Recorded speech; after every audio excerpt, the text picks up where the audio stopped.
नमस्कार, मैं हूँ मिथिलेश राजभर और आप लोग देख रहे हैं मिथिलेश की रसोई यूट्यूब चैनल।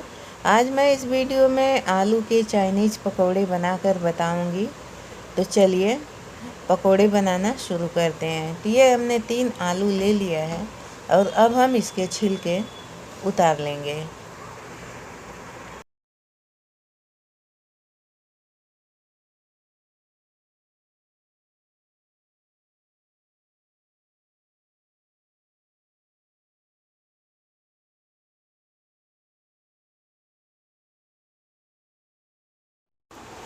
अब हमने आलू का छिलका उतार लिया है। अब हम इनको अच्छी तरह से धो लेते हैं।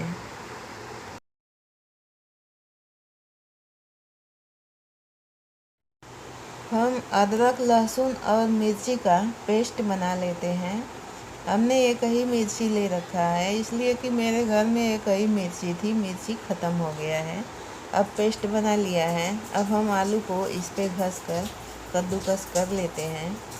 इसको एकदम बारीक घस लेंगे और फिर पकौड़े बनाना शुरू करेंगे।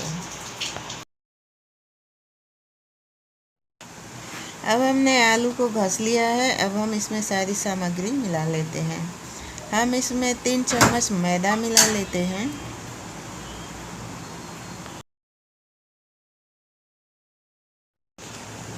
अब हम इसमें कश्मीरी लाल मिर्च मिला लेते हैं। आप ज़्यादा भी मिला सकते हैं, मैं थोड़ा ही मिला रही हूँ, ये कलर के लिए मिलाते हैं। 1.5 चम्मच कॉर्नफ्लोर मिला लेते हैं।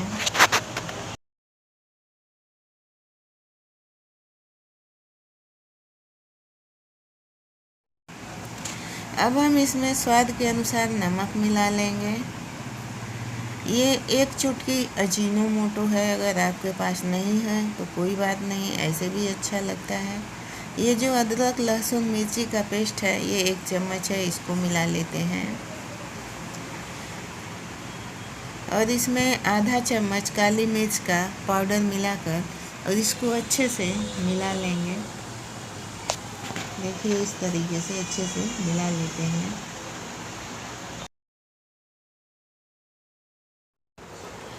अब हम गैस जला लेते हैं और इस पे कढ़ाई रख देते हैं गरम होने के लिए और इसमें तेल डाल लेंगे।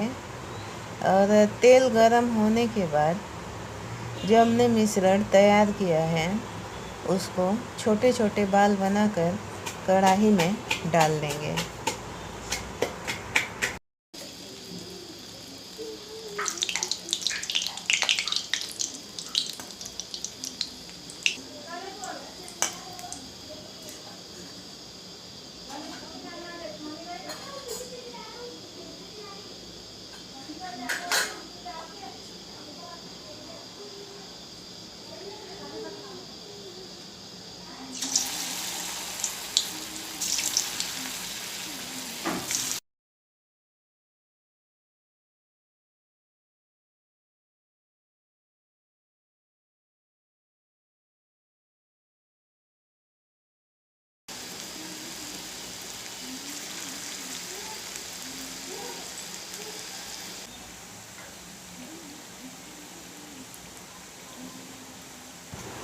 जो बॉल्स या पकौड़े हमने कढ़ाई में डाले हैं, इसको अच्छे से हिला हिला कर गहरा ब्राउन होने तक या भूरा होने तक भून लेंगे।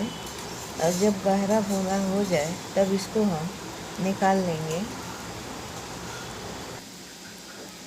अगर हमारी वीडियो पसंद आती है तो एक लाइक कर दीजिएगा, शेयर कर दीजिएगा और हमारे चैनल को सब्सक्राइब नहीं किया है तो सब्सक्राइब कर लीजिएगा। और नई वीडियो की नोटिफिकेशन पाने के लिए बेल आइकन को दबाकर ऑल पर भी क्लिक कर दीजिएगा ताकि नई वीडियो की नोटिफिकेशन आपको हमेशा मिलती रहे। अब ये हमारे पकौड़े पक चुके हैं। अब हम इसको हिला लेते हैं और हिलाकर अच्छे से निकाल लेंगे। देखिए कितने अच्छे से पक गए हैं और बिल्कुल कुरकुरे पकौड़े हैं।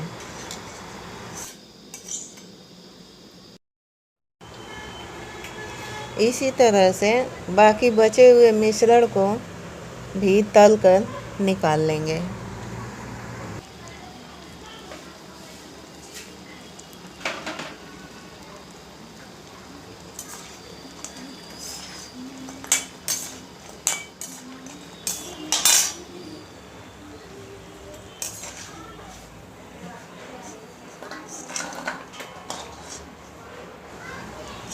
अब ये हमारे पकौड़े बनकर खाने के लिए तैयार हैं।